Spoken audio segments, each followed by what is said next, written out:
Hi, and welcome back to my Small Town Worshipper YouTube channel. In this video I'd like to look at preparing for Sunday morning worship, how much time we need to spend preparing and how to maximise the use of that time.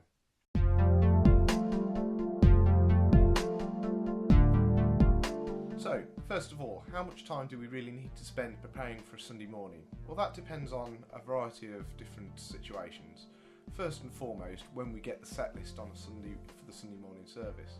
If we get the set list about Tuesday, Wednesday in the week, then that gives us hopefully quite a bit of time to look through it and decide what our role within the set is, figure out parts, and have a listen to other versions of the songs, get our gear ready, and we should be able to do that nice and smoothly throughout the week.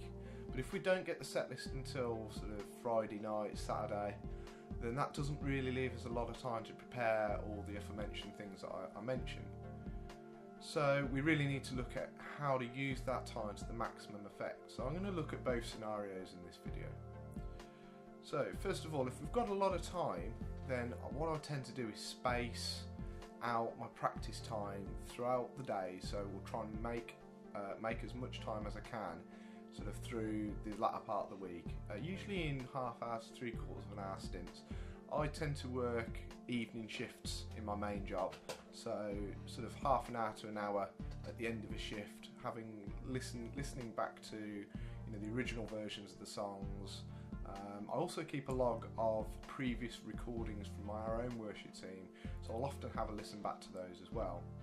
And then slowly work through the songs, generally from the songs that I have most difficulty with, all the way through to the songs that we play regularly or are the easiest for me to play.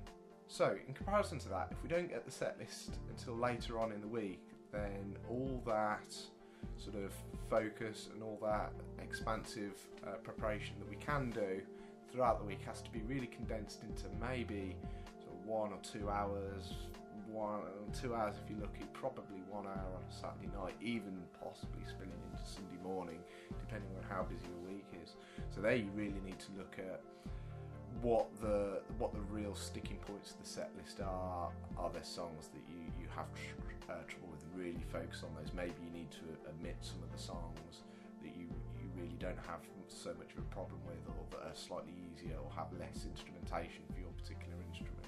Another factor to think about when trying to choose how long you should prepare for the service is how long the set list is. Sometimes it's going to be a very worship heavy set list, so you could have up to 10 songs or even more.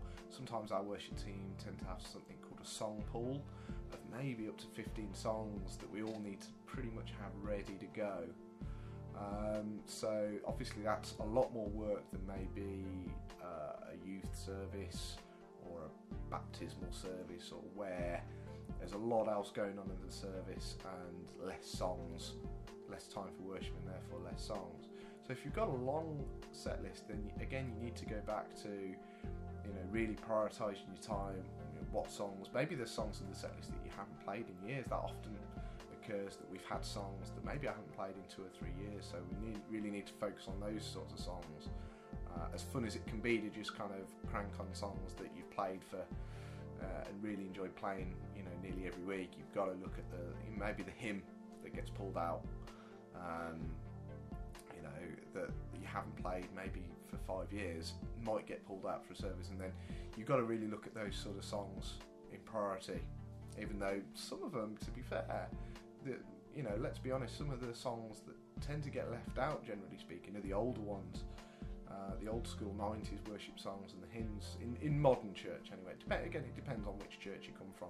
My church is an Elim Pentecostal church, so we try and be pretty current with our song choices and the new songs that we bring in. So generally speaking, a hymn or a Graham Kendrick song is going to be one that might crop up every now and again, maybe once every 3 or 4 months. Another thing you've got to decide is how creative do you want to be with the songs.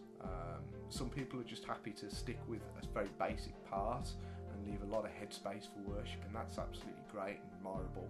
But sometimes, depending on your church, depending on your goals as a worship team, certain songs may require slightly more advanced or maybe more interesting parts, and so those are obviously going to need more time to perfect and to get to that point where you can feel like you can play the song easily while still being able to focus on praising God. So with me, my parts are a constant evolution. As I said before, I have a recorder, a little audio recorder on a Sunday morning that I use, and I take stock of all the different versions of the songs we do, so it's easy for me to kind of pick a song and hear how I've done it in the past, make adjustments, or actually just be able to kind of be happy, feel like I'm happy with the arrangement of the song that I've picked out. Of course, I'm talking arrangement in terms of my particular guitar parts.